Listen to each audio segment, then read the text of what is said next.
Assalamualaikum warahmatullahi wabarakatuh. Perkenalkan, nama saya Emi Rufaida dari UT Pokjar Mojokerto. Di sini saya akan membahas tentang anak berkebutuhan khusus, yaitu anak dengan gangguan pendengaran. Yang dimaksud dengan tunarungu atau anak dengan gangguan pendengaran yaitu mereka yang pendengarannya tidak berfungsi atau mengalami gangguan sehingga mereka membutuhkan pelayanan pendidikan khusus. Adapun penggolongan dari gangguan pendengaran itu diantaranya yaitu gangguan pendengaran ringan yaitu 21 sampai 40 desibel. Yang kedua, gangguan pendengaran sedang atau moderat 41 sampai 55 desibel. Gangguan pendengaran sedang berat 56 sampai 70 desibel.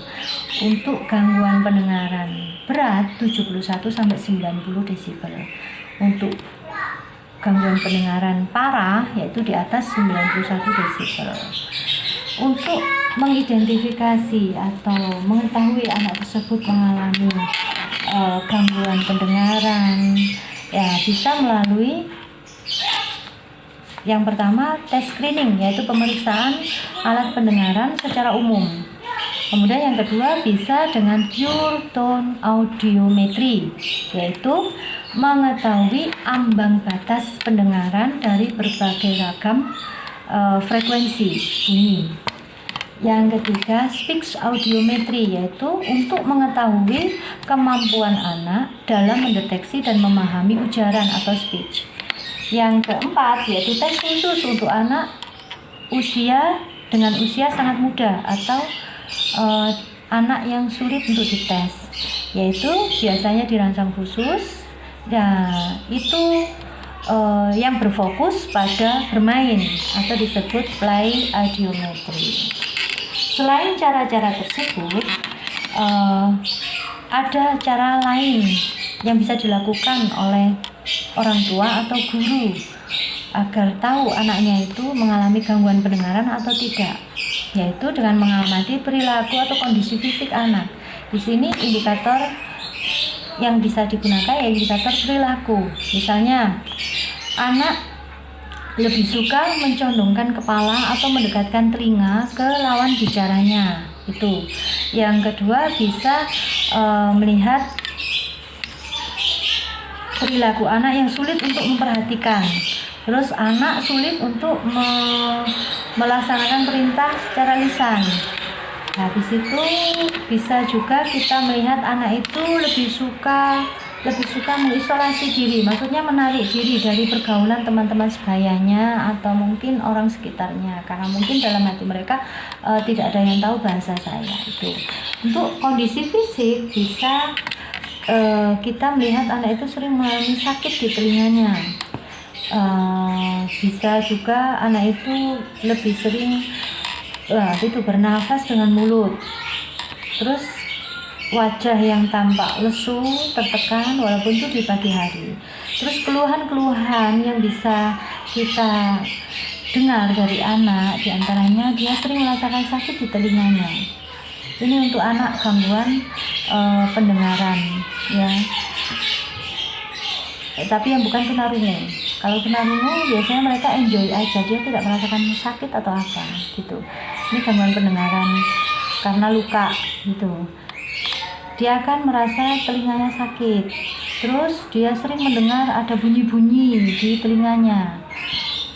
Merasa ada benda yang ada dalam telinganya. Terus dia juga sering mengalami demam atau sakit tenggorokan. Demam dan juga sakit tenggorokan. Apabila orang tua melihat putra-putrinya di antara putra-putrinya ataupun guru melihat di antara siswanya ada yang mengalami tanda-tanda, sebagian dari tanda-tanda tadi, secepatnya anak tersebut dibawa ke THT atau audiologis agar dapat penanganan khusus, agar secepatnya bisa melakukan penanganan lebih lanjut. Adapun strategi untuk menangani anak dengan gangguan pendengaran, di sini yang saya maksud adalah yang tunarungu, yaitu dengan dua dua cara yang pertama pendekatan oral, yang kedua dengan komunikasi total. Pendekatan oral ini bisa dilakukan dengan auditori verbal, yaitu menggunakan suara untuk melatih bicara ataupun perkembangan bahasanya. Yang kedua yaitu dengan auditori oral, yaitu dengan visual case, seperti dengan speech reading. Speech reading itu untuk melatih anak memahami informasi visual dari lawan bicaranya. Biasanya dengan ekspresi wajah atau gerakan rahang itu A, B, seperti itu. Nah, penanganan yang kedua yaitu dengan komunikasi total, yaitu kombinasi antara pendekatan oral dengan bahasa isyarat. Bahasa isyarat di sini bisa dengan figure spelling, yaitu gerakan jari mewakili abjad, gerakan tangan mewakili kata. Seperti contoh A, B, C, D, E, F, G, H, I, J, K, L, M, N, O, P, Q, R, S, T,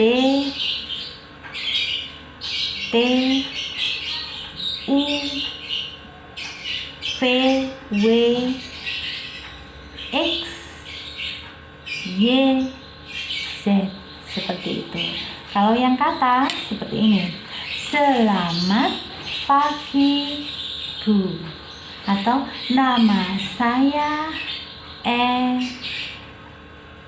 Eni, seperti itu.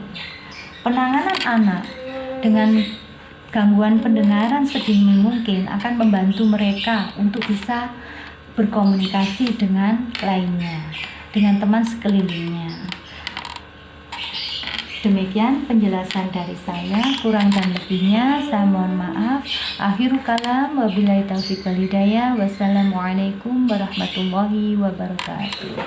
Terima kasih.